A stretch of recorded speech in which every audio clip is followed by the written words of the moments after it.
You're listening to the N2K Space Network.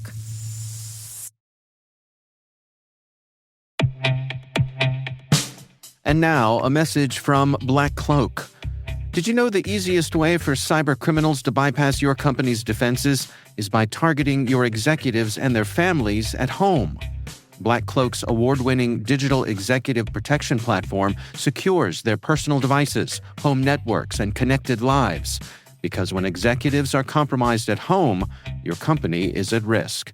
In fact, over 1/3 of new members discover they've already been breached. Protect your executives and their families 24/7, 365 with Black Cloak. Learn more at blackcloak.io. Igniting passion is the objective of educators the world over. Why not use space to capture the imagination and engage interest? And what's Australia doing in this area? Well, to find out more, we ask the Edunaut.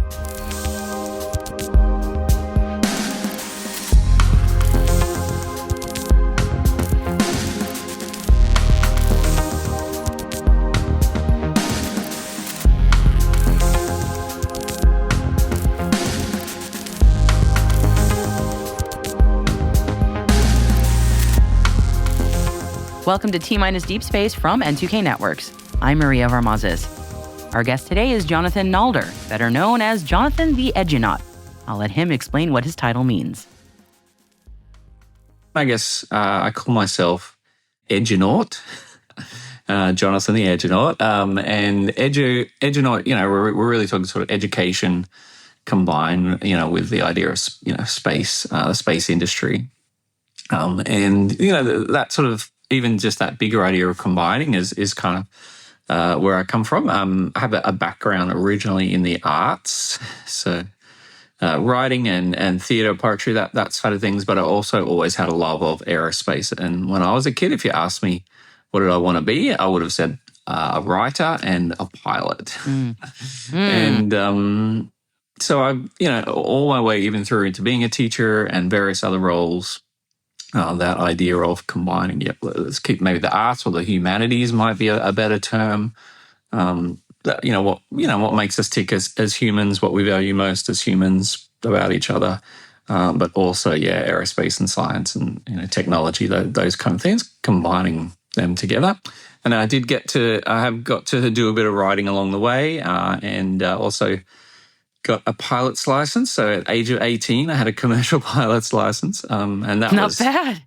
amazing. At that age, it's like, oh, where am I going to jump in a little plane? Where am I going to fly today? Kind of thing. That was fantastic. Didn't end up getting into that area as a career, but did go to university and I was studying the humanities. And after a couple of years of that, which were amazing, just putting on little arts events and enjoying exploring. I did get sick of being a poor art student, so then added teaching as well as my sort of get a real job moment, I guess. And I've absolutely loved being in that area as a career. I'm taught in high school, as we call it here in Australia, also primary schools, and worked with students with learning difficulties for a number of years. And from there, I guess, I really started discovering how, when used properly, how technologies can really assist, especially those struggling learners, to be more independent and help themselves. And kind of went on to train teachers, etc. But still mainly sort of within that sort of technology and education. And then a few years into that, I had the chance to sort of step back into sort of a bit of a more of the startup type area and envision what would I put, if I could put together from all of my interests and experience, what would I put together? And that became what we call the first Kids on Mars project. And really based around the idea of like, what, when we have a school on Mars, what would that school look like? Right. And it's going to be maybe the same, but maybe different. But that turned into this amazing sort of catalyst for discussions and workshops of, what, if we did this thing, X on Mars, what will it look like? To the point where I even got to run some workshops with a government department that looks after the dairy industry in Queensland. And, we did the first dairy on Mars. And, of course, there's probably never going to be cows on Mars. So that was a really interesting one of where that concept What a thought exercise. Yeah, that's wild. And then from there to, various other, I got to either some STEM companies to run a project called Space 2101, which was sort of a series of 5-day space camps in places around the world where we had astronauts come. And then more recently, I really wanted to focus in on probably the earlier, younger, I guess, space nerds, and it's kind of where we all start. And Yes, that has been the First Kids in Space project, which we may talk more about. So Yes. all that stuff. I'm Yes. still working in education and schools with a group called the Australian Computer Society, and supporting students as they, I guess, figure out their pathway from school into a career, mainly in the tech industry. That's sort of where I'm working now, but also take every chance I can to talk about kids in space with, people like yourself. Okay. I appreciate that. Thank you. Yeah, that was an awesome introduction. You have done a lot. You are doing a lot of things. I'm super impressed because honestly, you mentioned two things that are extraordinarily important to me personally about that transition from schooling to career, where I think a lot of young people do. It's hard to navigate that part. I remember I had a hard time with that. Yeah, it's really difficult. And then also, I have a 7-year-old who is a little nerdling. So when I was reading about First Kids in Space, a big surprise because her mom and dad are both nerds. But I was like, she's in that sweet spot and in that age range that First Kids in Space addresses. So please tell us more about that program because it's really fascinating. Yeah. Look, to be honest, was probably we're probably talking about 4 or 5 months ago now, and I got to I had to sort of I've been doing some of those other space projects. I had the chance to start working on a new one, and I've got some wonderful colleagues who are also doing space education work, and some here in Australia. In the US, you've got Mark Wagner, and the network of educators that he supports. And there's many of those amazing programs that are happening. Sure, you probably talk to a number of those people, but at that younger, earlier stage, there's not for a lot of reasons, I guess. It's hard. Those kids, it's harder. Those kids can't come along to things or do courses or whatever. So that's sort of why I wanted to target that sort of realization of, that really early stage. There's not necessarily a lot there. In some ways, it's a little bit stereotypical, this idea of, what first got you interested in space? That kind of classic question. If you interview an astronaut or, there's always, someone in... I've done it. Yeah. I'm guilty of that cliche. I have done, yes. Yeah. But there's probably a reason why, we always want to know that, beyond just the cliche, I guess. And so, it's something that you'll always ask astronauts and, space industry professionals. But I guess the earlier part of my idea around First Kids in Space was, imagine if you just actually ask kids at the time when they're still kids, not like 10, 20, 30 years, whatever, into their careers. What are they saying at that early sort of point? And so I've been working with, there's an astrobiologist, Dr. Michaela Masalova, and helping her put together a citizen science project. And citizen science, the idea that anyone can contribute their data into a wider project. Michaela is collecting data. She's on a 7 summits mission over the current sort of few years, where she's visiting each of the highest 7 summits and collecting data as a way of raising awareness around astrobiology. So helping her set up the citizen science project. And I started thinking, okay, that's great for collecting data. Actually, I was in near a glacier in New Zealand, and I got to collect some data for her last year. But citizen science, you can also collect like ideas and opinions. There's obviously not as much It's not the way it's usually done. But combine that with the idea of getting kids ideas. And there's a great citizen science platform called Anecdata. It's one of those nice. Anecdata. It's one of those. Yeah, it's one of those tools. It's almost like from an older internet, where it's free. It's fairly simple, but it does everything. Everything that's needed. It's very open, but plenty of, options and plenty that you can do with it when you sort of dive into it. So, the first part of First Kids in Space is we've still got it running and it's open. Is just you head to our little page there, and you can start answering the first question is, what first got you interested in space? It's anonymous. You don't even have to add your location or anything like that.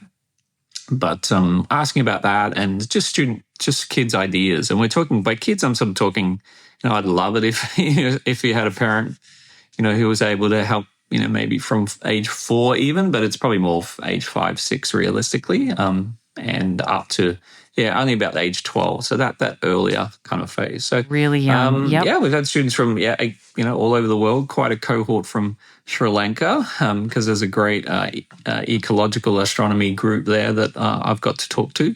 And, kids from all over the world. And, we have had, there was one astronaut that I got to talk to add his idea, and Dr. Michaela has put hers in. So we'll get a few select industry, great industry people, but primarily the idea is, collecting those kids' ideas. And it's just very raw.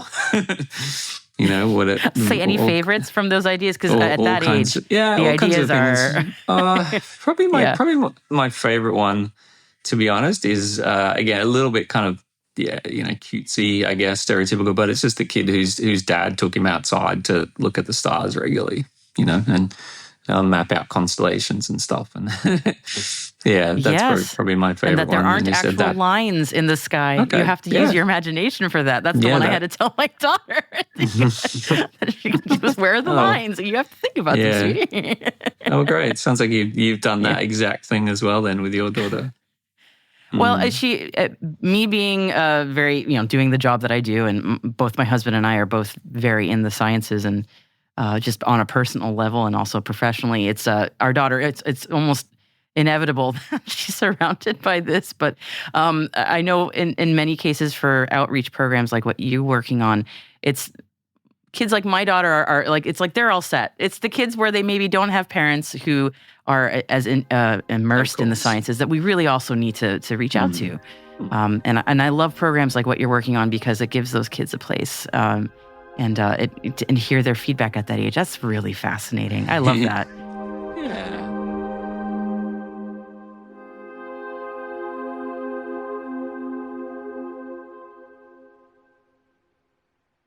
We'll be right back.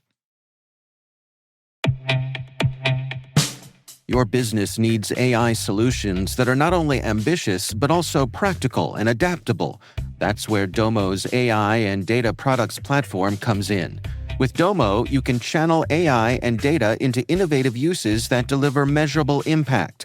Secure AI agents connect, prepare, and automate your data workflows, helping you gain insights, receive alerts, and act with ease through guided apps tailored to your role. Data is hard. Domo is easy. Learn more at ai.domo.com. That's ai.domo.com.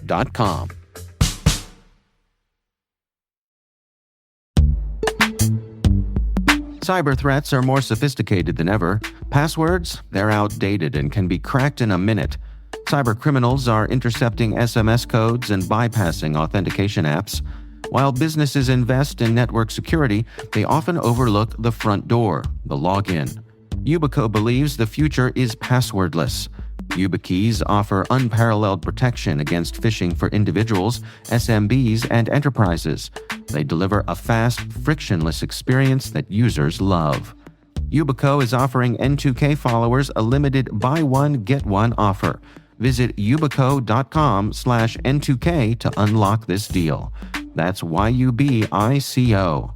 Say no to modern cyber threats. Upgrade your security today.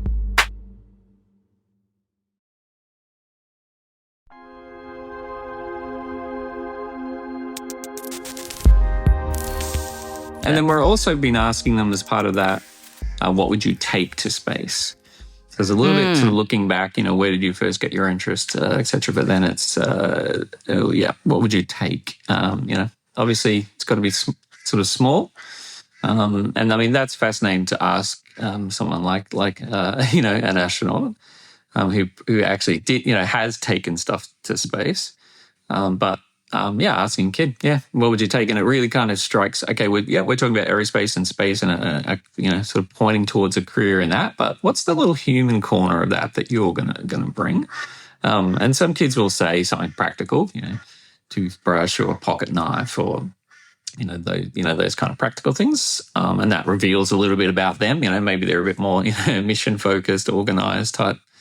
But a lot of people, say a photograph or some music or, things that are a little bit more, you might say entertainment based, but it's also, no, that's actually a need as well. You're going to need to, whether it's connection back to family or, downtime, relaxing time, or whatever. So it's all fascinating. And in a sense, it is all data, and once we get a bigger collection of sort of people having, kids having put their ideas in, we'll have quite an interesting set of, opinions, etc. that we'll, I'll do a little bit more with. It'd just be fascinating to see if there's what's common in some of the inputs, etc. But in general, that's sort of where that first Kids in Space started. And then I wanted to put them sort of as a follow-up, capture some of the best ones.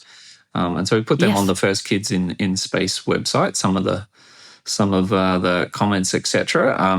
But also wanted, so those kids at that sort of special point, how can we best encourage them? And that's where the First Kids in Space book came along. And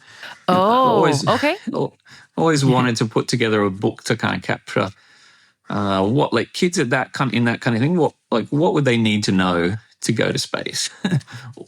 By which I mean to continue sparking that interest and to encourage that interest. So the book cover will say, everything, a young explorer needs to know to go to space. I guess really for me, that's code for what do they need to keep being inspired and to keep pushing them towards, that area. I think I've sort of said it already, but I just sort of want to reiterate. I think it's so wonderful that this project, in reaching kids at that age, I think many kids already self-select out. The imagination is so huge at that age, but some kids just go, well, that's not for me, and they don't pick up those books in the library. But it's so nice to ask them these questions and to involve them, because often that's the first thing we do with children at that age is we don't ask them these questions. So sure. Having them actually be heard, my kid just got home from school about 15 minutes before I started talking to you. So I'm thinking about this very directly. And I'm also thinking, when I'm done speaking with you, I'm going to be asking her these questions. I'm so fascinated to hear what she's going to say. Wonderful. Wonderful, Maria. Cool and you really touched on an important point there, which, again, in education, anyone who's been a kid in school, but also every teacher, has to admit that we do, we spend a lot of our time just talking at kids. And it's always been very important to me. And this is a little bit bringing that humanities side in, that it's just the idea of, no, it needs to be both ways. We need, like, your opinions coming in, and so, that's, there's, we made that definitely a big section of the book as well, that sure, you're reading and absorbing, information that someone else has chosen as being important and put in the book, but here's the part where we encourage you and remind you to put in your ideas as well. And honestly, the thing that I love about this being a data, but that it's also collecting all these data points, is as we think about so many organizations, so many nations sending humans into space for long-term, whether soon or sometime in the far future, we need to bring all of our humanity with us, and, human beings will need to bring things that connect them with joy on multi-month journeys. And to me, what better than asking a child? Because they're so much more close to that than adults often are. So it's like, I could see this helping adult astronauts, honestly. Okay. I think it's such a fascinating project. Yeah, I know that might sound a little woo-woo, but I really, I think kids can teach us so much. And now I feel like I'm going to full mom mode, so I'll stop. But I think you're right. It's a very valid kind of area. Yeah, for sure. In some of my face-to-face workshops that I've run, we go as far as taking along a little cardboard box, and saying, "Yep, this is the space." And sometimes students will, before the workshop, they know about it, and they'll actually bring real objects along from their home. So they'll bring that collapsible toothbrush, or they'll bring that little mini photo, or whatever it is. They'll bring those things.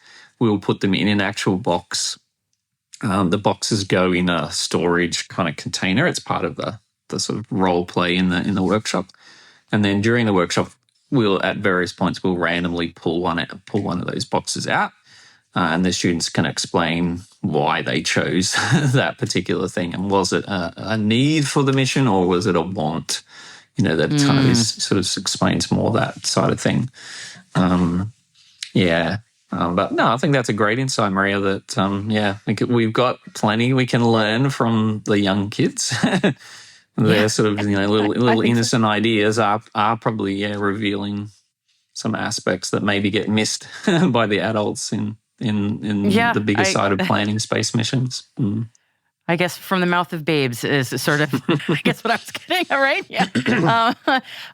So why don't we talk a little bit about the Edunauts space education community? So this is, because you're working on a whole lot of things. So this is another aspect of something that you're working on. So tell me a bit about this. I guess, so going beyond that project of putting the first kids in space together, is that acknowledgement that, there's so many other great projects and people doing things. And on my site, you can go and download the book for free and access, go to the citizen science and all those things. But I wanted it to be a place where also we can highlight some of those other great projects. So I mentioned Mark Wagner before. We've got, his courses there, and here's some amazing stuff for teachers and, parents and adults who maybe even, if you have a different day job but you love space, you can do Mark's course and the tour that he does. Dr. Michaela Musselova, her work is on there that you can access as well.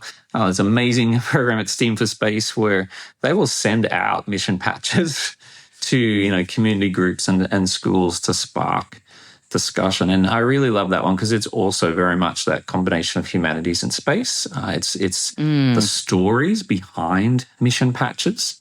There's always, you would know this, there's always that, why did they choose those, those little elements to go?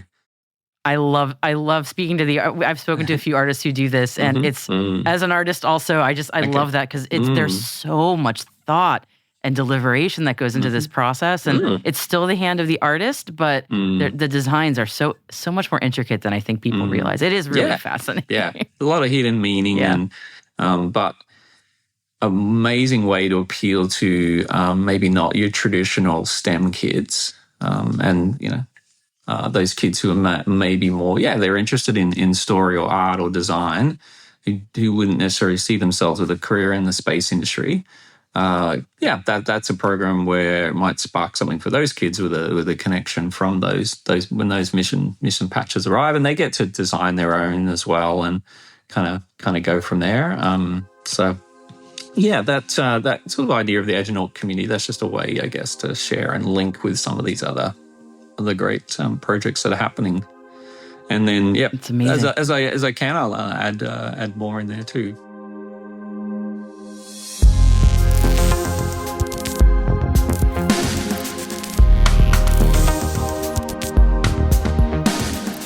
That's it for T-Minus Deep Space, brought to you by N2K Cyberwire. We'd love to know what you think of this podcast. You can email us at space@n2k.com or submit the survey in the show notes. Your feedback ensures we deliver the information that keeps you a step ahead in the rapidly changing space industry. N2K senior producer is Alice Carruth. Our producer is Liz Stokes. We're mixed by Elliot Peltzman and Trey Hester, with original music by Elliot Peltzman. Our executive producer is Jennifer Iben. Peter Kilpie is our publisher, and I'm your host, Maria Varmazis. Thanks for listening. We'll see you next time.